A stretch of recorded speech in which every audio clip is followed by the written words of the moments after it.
台中科技大学是伫咧暑假推动青少年的定时体验营，主要是启发着学生应用科技的能力，进一步会当来编写着执行的定时，增加着国际的竞争力。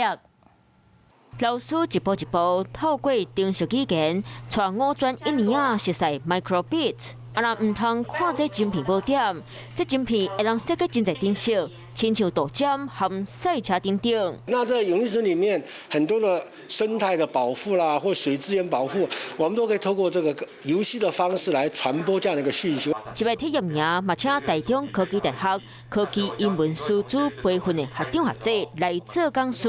互相交流，用这个英文的方式来撰写，那希望同小朋友在学习的过程中，能够接受到我们应外系英文的一个程度的一个训练。学校嘛继续推广相关课程，让更多5专生运用科技能力来解决生活中的问题。Hello， 大家好，我是乃瑜，要教给大家2个任务。第一个，华视新闻的脸书专页，你按赞了吗？还有华视新闻的 YouTube 频道，赶紧订阅起来，还要记得按赞，开启小铃铛哦。